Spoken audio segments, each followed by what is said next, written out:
ಇದು ಮಳೆ ವಿಚಾರ ಆದರೆ ಇನ್ನು ರಾಜ್ಯದಲ್ಲಿ ಬಹಳ ಜಿದ್ದಾಜಿದ್ದಿಯಿಂದ ಸಾಗ್ತಾ ಇರುವಂಥದ್ದು ಬಿಡದಿ ಟೌನ್ಶಿಪ್ ಯೋಜನೆಯ ಭೂಸ್ವಾಧೀನ ವಿಚಾರ. ರಾಜ್ಯ ಸರ್ಕಾರ ನಿನ್ನೆಯಷ್ಟೇ ಭೂಸ್ವಾಧೀನಕ್ಕೆ ಸಂಬಂಧಿಸಿದಂತೆ ಅಂತಿಮ ಅಧಿಸೂಚನೆಯನ್ನು ಹೊರಡಿಸಿತು. ಇವತ್ತು ಭೂಸ್ವಾಧೀನಕ್ಕೆ ಸರ್ಕಾರ ಪ್ರಕ್ರಿಯೆಗಳನ್ನು ಶುರು ಮಾಡಿದ್ದು ರೈತರಿಗೆ ಅಧಿಕಾರಿಗಳು ನೋಟಿಸ್ ಕೊಡ್ತಾ ಇದ್ದಾರೆ. ಬಿಡದಿ ಹೋಬಳಿಯ ಕೆಂಪೈನಪಾಳ್ಯ, ವಡೇರಹಳ್ಳಿ, ಮಂಡ್ಲಹಳ್ಳಿ ಗ್ರಾಮಗಳಲ್ಲಿ 516 ಎಕರೆ ಭೂಸ್ವಾಧೀನಕ್ಕಾಗಿ ರೈತರಿಗೆ ಅಂತಿಮ ನೋಟಿಸನ್ನು ನೀಡಲಾಗ್ತಾ ಇದೆ. ಭೂಮಿಗೆ ಸಂಬಂಧಿಸಿದ ದಾಖಲಾತಿಗಳನ್ನು ನೀಡುವಂತೆ ಕೆಂಪೈನಪಾಳ್ಯ ಗ್ರಾಮದಲ್ಲಿ ರೈತರಿಗೆ ನೋಟಿಸನ್ನು ಕೊಡಲಾಗಿದೆ. ಅಧಿಕಾರಿಗಳು ಕೊಟ್ಟ ನೋಟಿಸ್ಗಳಿಗೆ ಕೆಲವು ರೈತರು ಸಹಿ ಮಾಡಿ ಅದನ್ನು ಪಡ್ಕೊಳ್ತಾ ಇದ್ದಾರೆ. ಇನ್ನು ಕೆಲವು ರೈತರು ಭೂಸ್ವಾಧೀನಕ್ಕೆ ತೀವ್ರ ವಿರೋಧವನ್ನು ಕೂಡ ವ್ಯಕ್ತಪಡಿಸ್ತಾ ಇದ್ದಾರೆ. ಇರೋ ಭೂಮಿನೂ ಕೂಡ ಕಿತ್ಕೊಂಡ್ರೆ ನಾವೆಲ್ಲ ಎಲ್ಲಿಗೆ ಹೋಗಬೇಕು, ವಿಧಾನಸೌಧಕ್ಕೆ ಹೋಗಿ ವಿಷ ಕುಡಿಬೇಕಷ್ಟೇ ಅನ್ನುವಂತಹ ಸಿಟ್ಟನ್ನು ಕೂಡ ರೈತರು ಹೊರಹಾಕಿದ್ದಾರೆ. ನಮ್ಮ ರೈತರು ಭೂಮಿಗಳನ್ನ ಕಿತ್ಕೊಂಡು ಯಪ್ಪ ನಮ್ಮನ್ನೆಲ್ಲ ಬೀದಿಗೆ ಕೆಡುತ್ತವ್ರೆ. ನಾವು ರೈತರೇ ಇಲ್ಲ ಅಂದಮೇಲೆ ಆ ಯಪ್ಪ ಉದ್ಧಾರ ಆಗೋಕ್ಕಾಗುತ್ತಾ? ನಾವಿನ್ನೇನು ಹೇಳೋಕ್ಕಾಗುತ್ತೆ? ರೈತರು ಭೂಮಿ ಕಿತ್ಕೊಬಿಟ್ಮೇಲೆ ನಮ್ಮ ಮಕ್ಳುಗಳೆಲ್ಲ ಎಲ್ಲೋಗ್ಬೇಕು? ನಮ್ಮ ಮಕ್ಳುಗಳಿಗೆ ವಿದ್ಯಾಭ್ಯಾಸ ಇಲ್ಲ. ಇನ್ನೇನಂತ ಅಂದರೆ ಡಿ ಕೆ ಸರ್ಗೆ ಹೇಳೋದೇನು ಗೊತ್ತಾ, ವಿಧಾನಸೌಧಕ್ಕೆ ಹೋಗ್ಬಿಟ್ಟು ನಾವು ಆತ್ಮಹತ್ಯೆ ಮಾಡ್ಕೋದೇ ಒಂದೇ ದಾರಿ ಇರೋದು ಸರ್. ನಮ್ಗೇನಿದ್ರು ಕೃಷಿ ಮಾಡೋದೇ ನಮ್ಗೆ ಗೊತ್ತಿರೋದು. ನಾವು ಹೋಗ್ಬಿಟ್ಟು ಇವತ್ತು ನಾವು ಕೆಲಸ ಕೊಡ್ತೀವಿ, ನಾವು ಅಭಿವೃದ್ಧಿ ಮಾಡ್ತೀವಿ ಅಂತ ಅವ್ರು ಬಂದವನಲ್ಲ ಯಪ್ಪ. ಈಗ ಅದನ್ನ ಅಭಿವೃದ್ಧಿ ನಾವು ಕಾಯ್ಕೊಂಡಿರೋಕ್ಕಾಗುತ್ತಾ?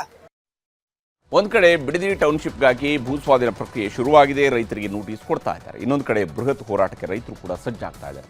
ರಾಮನಗರದ ಎಪಿಎಂಸಿ ಆವರಣದ ರೈತ ಭವನದಲ್ಲಿ ಮುಂದಿನ ಹೋರಾಟದ ಕುರಿತಂತೆ ಪೂರ್ವಭಾವಿ ಸಭೆಯನ್ನು ರೈತ ಮುಖಂಡರು ಇವತ್ತು ನಡೆಸಿದ್ದಾರೆ. ಯಾವುದೇ ಕಾರಣಕ್ಕೂ ಯೋಜನೆಗೆ ಭೂಮಿ ಕೊಡೋದಿಲ್ಲ ಅಂತ ನಿರ್ಣಯವನ್ನು ತಗೊಂಡಿದ್ದಾರೆ. ಜೂನ್ 22ರಂದು ಕರ್ನಾಟಕ ರಾಜ್ಯ ರೈತ ಸಂಘದಿಂದ ಭೈರಮಂಗಲ ಚಲೋ ನಡೆಸೋದಕ್ಕೆ ತೀರ್ಮಾನವನ್ನು ಕೈಗೊಳ್ಳಲಾಗಿದೆ. ರೈತರ ಹೋರಾಟಕ್ಕೆ ಬಿಜೆಪಿ ಮತ್ತು ಜೆಡಿಎಸ್ ಕೂಡ ಬೆಂಬಲವನ್ನು ಕೊಟ್ಟಿದ್ದು, ಕಾರ್ಮಿಕ ಸಂಘಟನೆಗಳು, ಕನ್ನಡ ಪರ ಸಂಘಟನೆಗಳು ಕೂಡ ಸಾಥ್ ಕೊಡೋದಕ್ಕೆ ತೀರ್ಮಾನವನ್ನು ಕೈಗೊಂಡಿವೆ.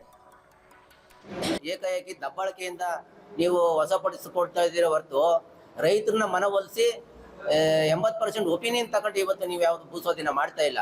ಇದು ರೈತರ ಮೇಲೆ ಮಾಡ್ತಕ್ಕಂಥ ದಬ್ಬಾಳಿಕೆ ಮತ್ತೆ ರೈತನ ಹೆಸರಿನಲ್ಲಿ ಮರಣ ಶಾಸನವನ್ನ ಬರಿತಾ ಇರ್ತಕ್ಕಂಥದ್ದು ಇವತ್ತು ರಾಜ್ಯ ಸರ್ಕಾರ. ನೀವು ನಾನು ಭೂಸ್ವಾಧೀನ ಮಾಡ್ಕೊತೀನಿ ಅಂತ ಒಂದ್ ಕಡೆ ಅಂದ್ರೆ ಕನಕಪುರ ಭಾಗಕ್ಕೆ ಹೋಗ್ತೀರಿ. ಕನಕಪುರ ಭಾಗದಲ್ಲಿ ನೀವು 1 ಇಂಚು ಭೂಮಿ ಕೊಡಬೇಡಿ, ನಿಮ್ಮ ಕೆರೆ ಕಟ್ಟೆ ತುಂಬಿಸಿ ನಿಮ್ಗೆ ನೀರಾವರಿ ಮಾಡ್ಕೊಡ್ತೀನಿ, ನೀವು ಭೂಮಿ ಕಳ್ಕೊಂಡ್ರೆ ಬೀದಿಗೆ ಬರ್ತೀರಿ, ಕರೆ ಕೆಲ್ಸಕ್ಕೆ ಹೋಗ್ಬೇಡಿ, ಕಡಲೆಕಾಯಿ ಬೀಜ ಮರಕ್ಕೆ ಹೋಗ್ಬೇಡ್ರಿ ಅಂತ. ಇವತ್ತು ನಾವು ಬೈರಮಂಗಲ ಭಾಗದವ್ರು ಏನು ರೈತರಲ್ವಾ, ಏನು ಗುಲಾಮ್ರಾ, ಏನು ಓಟ್ ಹಾಕೋಂಗ್ ಮಾತ್ರ ಸೀಮಿತನಾ? ಫಲವತ್ತಾದ ಭೂಮಿಯನ್ನ ತೆಗೆದುಕೊಂಡು ಟೌನ್ಶಿಪ್ ನಿರ್ಮಾಣ ಮಾಡೋದಕ್ಕೆ ಬಿಜೆಪಿದು ವಿರೋಧ ಇದೆ. ನಮ್ಮ ಪ್ರತಿಪಕ್ಷದ ನಾಯಕರು, ನಮ್ಮ ಅಧ್ಯಕ್ಷರು ಎಲ್ಲರೂ ಕೂಡ ವಿರೋಧ ಮಾಡಿದ್ದಾರೆ.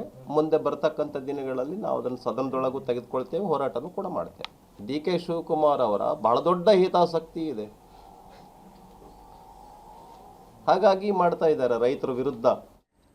ಇನ್ನು ಬಿಡದಿ ಟೌನ್ಶಿಪ್ ವಿರೋಧಿಸ್ತಾ ಇರುವಂತಹ ರೈತರ ಹೋರಾಟಕ್ಕೆ ಬಿಜೆಪಿ ಮತ್ತು ಜೆಡಿಎಸ್ನವರ ಬೆಂಬಲ ಇದ್ದೇ ಇದೆ. ಇದರ ಬಗ್ಗೆ ಮುಖ್ಯಮಂತ್ರಿಗಳನ್ನ ಕೇಳಿದರೆ ಕುಮಾರಸ್ವಾಮಿ ಅವರ ಮಾರ್ಗದರ್ಶನದಲ್ಲೇ ಟೌನ್ಶಿಪ್ ನಿರ್ಮಾಣ ಆಗುತ್ತೆ ಅಂತ ಹೇಳಿದ್ದಾರೆ. ಜೊತೆಗೆ ಟೌನ್ಶಿಪ್ ವಿಷಯವನ್ನ ಪ್ರಧಾನಮಂತ್ರಿಗಳ ಗಮನಕ್ಕೂ ಕೂಡ ತಂದಿದ್ದೀನಿ, ಅವರು ಸಹಕಾರ ಕೊಟ್ಟಿದ್ದಾರೆ ಅಂತ ಶಿವಕುಮಾರ್ ಹೇಳಿದ್ದಾರೆ. I wish them good luck. ಏನು ಕುಮಾರಸ್ವಾಮಿ ಮಾರ್ಗದರ್ಶನ ಕೊಟ್ಟರು ಆ ಮಾರ್ಗದರ್ಶನಲ್ಲೇ ಟೌನ್ಶಿಪ್ ಆಗ್ತಾ ಇರೋದು. ನಿನ್ನೆ ಪ್ರೈಮ್ ಮಿನಿಸ್ಟರ್ ಭೇಟಿ ಮಾಡಿದ್ದೀನಿ. ಪ್ರೈಮ್ ಮಿನಿಸ್ಟರ್ ಹೇಳಿದ್ರು, ನಾನು 7-8 ಟೌನ್ಶಿಪ್ ಮಾಡಿದ್ದೆ, ಇದ್ದಕ್ಕೆ ನೀನು ಒಳ್ಳೆ ಕೆಲಸ ಮಾಡ್ತಾ ಇದೆಯಾ, ಬೆಂಗಳೂರಿಗೆ ಜಾಸ್ತಿ ಒತ್ತಡನ ಕಡಿಮೆ ಮಾಡಬೇಕು ಅಂತ ನನಗೆ ಕಿವಿ ಮಾತಾಡಿದ್ದಾರೆ. ಅವ್ರದ್ದು ಕೂಡ ನನ್ನ ಗಮನದಲ್ಲಿ ಇಟ್ಕೊಂಡು ನಾವು ಮಾಡ್ತಾ ಇದ್ದೀವಿ.